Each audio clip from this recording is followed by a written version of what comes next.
the Alzheimer's Association has been obviously thinking about this very hard and has put out several statements and guidelines for caregivers on how to deal with the COVID pandemic. And we know that during times like these, caregivers and people living with dementia are hit very hard.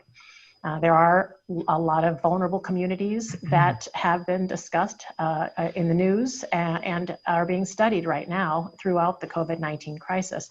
But in particular, people with dementia, people living in long-term care settings are at the most vulnerable. And we have seen reports like that escalate. The Alzheimer's Association has made many statements about how we have left the long-term care community behind, and in particular also tips for caregivers on how to keep their loved ones safe, how to keep in touch with them if they are in a residential community, which they maybe cannot visit at this time. And those are very important conversations to have, because we know that caregivers in particular themselves are also very vulnerable.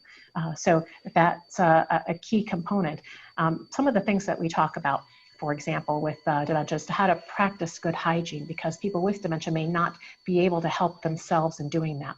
Certainly in the early stages, they may forget that washing their hands is going to be very important. And in the later stages, may have to have their hands washed more frequently for them.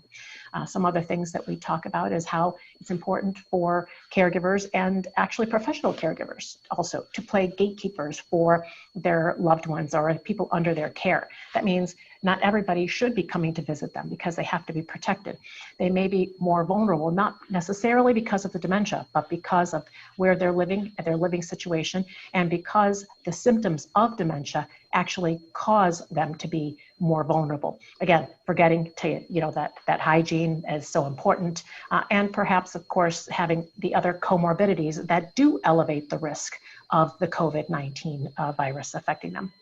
And then so important also that for our older population to think about the symptoms that could be presenting that indicate that there might be a contamination, they might be affected by COVID-19, and that these symptoms don't perhaps in older individuals look the same as we have heard in the news about the COVID-19 crisis. So I think the last thing that I'll share with you right now is how important it is to keep our loved ones safe, but also in a calm and de-stressed environment. When we have loved ones at home or even in a residential care facility, the news can perhaps be internalized for a person with dementia. So they start to think that their reality includes incorporating things that they hear or see on TV. I know that happened with my own loved ones when we had been in a care setting, and we had to be so careful with what was on television. And right now, the news is always on in our households, many of our residential facilities, and is full of COVID-19 news, which could be very distressing for our loved ones. So let's just be careful about what we surround them with so that we make sure that they are as safe and comfortable as possible. So let's talk about research. These are not quote unquote normal times for research for all the obvious reasons. What is proceeding, what isn't proceeding, just sort of an overview across the US. So across the United States and actually even globally, research has been on a pause.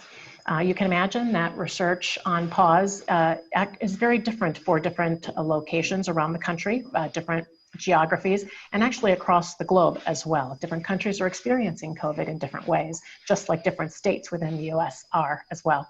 But right now, larger scale clinical trials are moving at a pace that, again, is very unique and different across the country. But in particular, those that are not considered essential, so observational trials, are usually on a full-fledged pause right now. What that means is that people cannot come into the healthcare facility because it endangers them and could endanger the staff as well that are still working in the front lines at those hospitals or care centers. But Additionally, it's important to remember that we can indeed now connect with our participants through telephone calls, that there are now efforts to ramp up telemedicine, which may very well change the way we do things in the future, not only with clinical trials of intervention studies, but also with observational clinical studies. So the Alzheimer's Association, for example, leads the U.S. Pointer study across the country. Main point here is that one of our sites, importantly, is the Rhode Island site with Dr. Steve Salloway as a co-PI.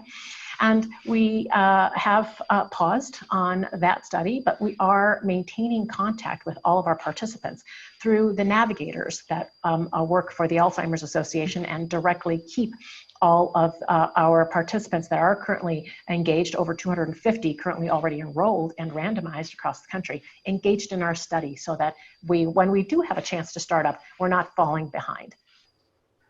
So the takeaway here seems to me that while there are pauses and changes in how studies are being done, they're not stopping. This isn't by any means the end of research for Alzheimer's. It's in a different, it's transforming or in a transformative period. Is that essentially correct?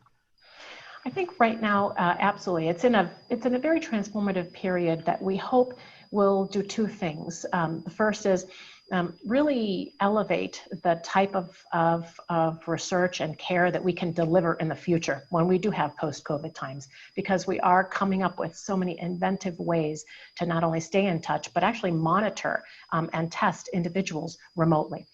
And the second thing is we have to recognize that throughout this COVID time, the transformation that will happen is an additional acknowledgement that perhaps during these now 3 months, perhaps longer, however many months we still are living in sort of stay at home or quarantine times, there may very well be a decrease in diagnoses made for people that are living with or are starting to develop sort of early stages of Alzheimer's or another dementia, and that perhaps post-COVID time, we may see a resurgence of those appointments that then enable us to really make those accurate diagnoses. So right now there's a lull because really only essential activities are happening at medical centers, essential surgeries, et cetera. And somebody who may be experiencing some memory decline may not at this time be going to the hospital, right? Because it's not essential.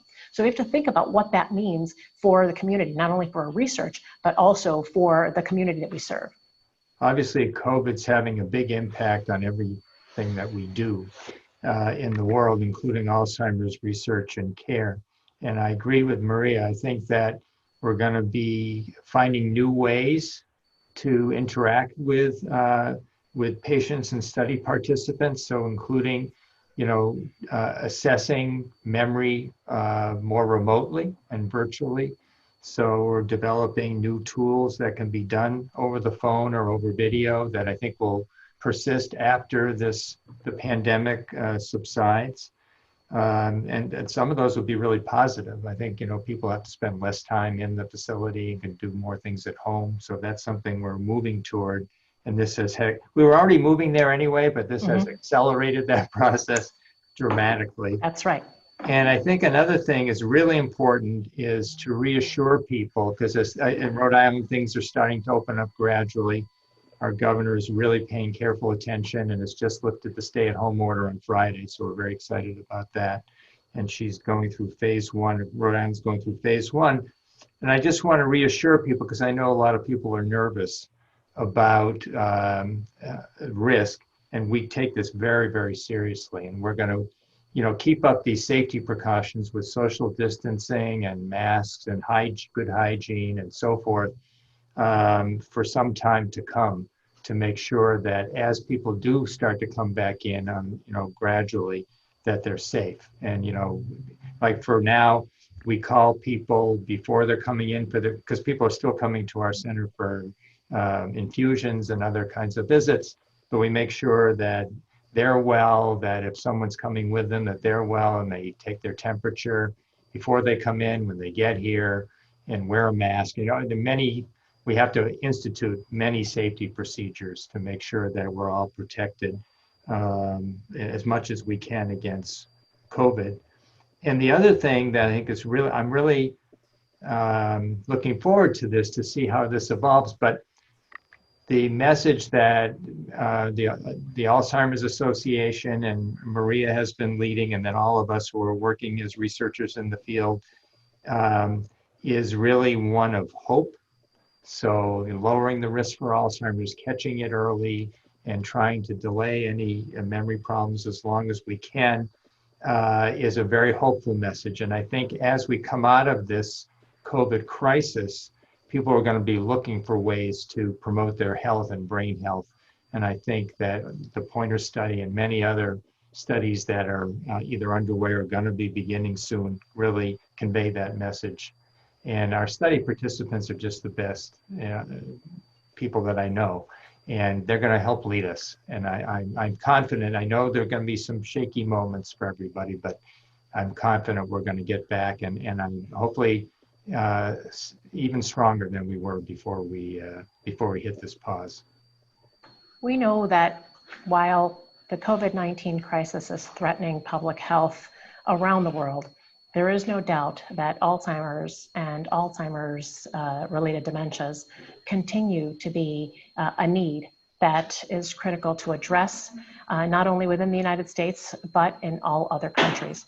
That is because Alzheimer's not only is going to be, people with Alzheimer's and related dementias are not only disproportionately affected or maybe at a higher risk during this time, but also because Alzheimer's will continue to progress.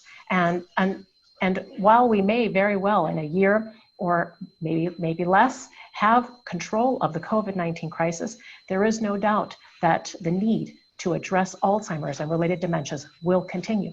So the Alzheimer's Association is committed not only to ensuring that we address this now, today, but also tomorrow when the COVID crisis recedes and we continue to push for increased, better treatments, earlier detection, and better care for all of those affected.